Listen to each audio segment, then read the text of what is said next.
ഈ ടർബൻ തലയെ കെട്ടിയിട്ട് 5 മിനിറ്റിൽ 5ാമത്തെ തവണ മൂത്രമൊഴിക്കണേ. എന്നാ പിന്നെ അഴിച്ച് സ്ഥലം മാറ്റിക്കെട്ട്. പറയുന്ന കേട്ടാത്തൊന്ന് യുവമാരുടെ മൂത്രസഞ്ചി തലയിലായിരിക്കുന്നത്. എന്തായാലും രണ്ടിനും സിക്കുകാരുടെ ലുക്കുണ്ട്.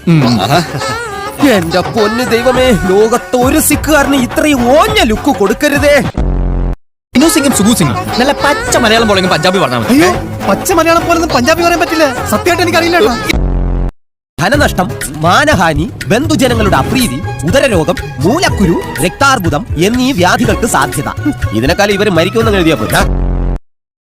വെള്ളി ശനി ദിവസങ്ങൾ ഉത്തമം ആയി കാണുന്നില്ല.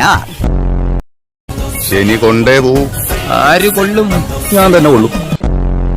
സുശീല, എന്നെ ആരോ വിളിച്ചു. എവിടെ കിടമുറിവ്? നിനക്കൊന്നും പറ്റിയില്ലേ? ഇല്ല, ഇന്നത്തേക്ക് വേണ്ടാന്ന് വെച്ചു. ആര്, നീയോ? അല്ല, അവൻ. തൽക്കാലം ഹരി എന്ന് പറഞ്ഞു നീ ഇവനെ കൊണ്ടുപോയി അവിടെ കാണിക്കും. എന്റെ സെൽഫാൻ ശ്വസിച്ച് വളർച്ച മുരടിച്ചു പോയതാണെന്ന് പറഞ്ഞാ മതി. ഈ ദാൽ ഫ്രൈ തിന്ന നടന്ന് തൂറാന യോഗം. എന്തോ സംഭവമുണ്ട്.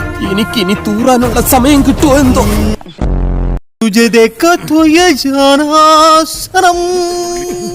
ആസനമല്ല, ഇന്ന് വെട്ടി പൊളിക്കും. മല്ലു വരുന്നുണ്ട്. അവനെവിടെ? അവനിവിടെ ഇല്ലെന്നാണ് എന്റെ ഒരു നിഗമനം. നിങ്ങൾ കാര്യങ്ങളെല്ലാം അറിഞ്ഞ സ്ഥിതിക്ക് അങ്ങനെ തന്നെ അനുമാനിക്കാം. അല്ലേ? അല്ലേ? അല്ലാം.